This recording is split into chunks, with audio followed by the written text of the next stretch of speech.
अनोखा recording studio Patna.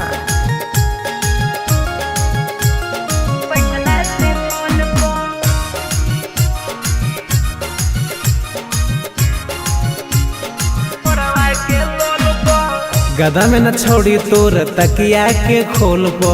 अच्छा। गदा में न छोड़ी तोर तकिया के खोल पो। मजा मिलो छोड़ी तोर ठोरवा के लोल पो। मजा मिलो छोड़ी तोर ठोरवा के लोल पो। नहीं चपा कॉल में नहीं छोड़ा रे नल पा। नहीं चपा कॉल में नहीं छोड़ा रे नल पा। मजा मिलो राती तोर बैठला से फोन पा।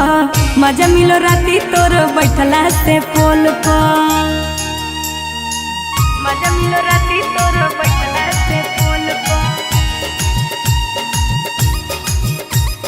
बैठला से फोन पा।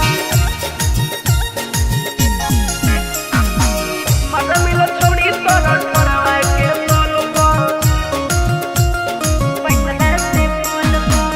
यावे बच्चा मौज करबो चढ़ के मचानी में। डर लागो होई रे छौड़ा हमरो जवानी में। डर लागो होई रे बुझले या बच्चा मौज करबो चढ़ के मचानी में। डर लागो होई रे छौड़ा हमरो जवानी में। सुन गे जूस में न छोड़ी तोर मिश्री के घोल पो। जूस में न छोड़ी तोर मिश्री के घोल पो। मजा मिलो छोड़ी तोर ठोरवा के लोल पो। मजा मिलो राती तोर बैठला से पोल पा। मजा मिलो राती तोर बैठला से पोल पा। बैठला से पोल पा। मजा मिलो छोड़ी तोर ठोरवा के लोल पो। बैठला से पोल पा। रेल दिन छौड़ा रेल गाड़ी तो बुझ के।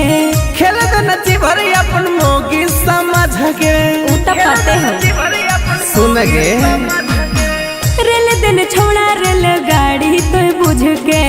खेले तो नची भरी अपन मोगी समझ के। अच्छा हेरे भुक भुक बरो हो खाली लटकल हो पोल पा। भुक भुक बरो हो खाली लटकल हो पोल पा। मजा मिलो राती तोर बैठला से पोल पा। मजा मिलो छोड़ी तोर ठोरवा के लोल पो।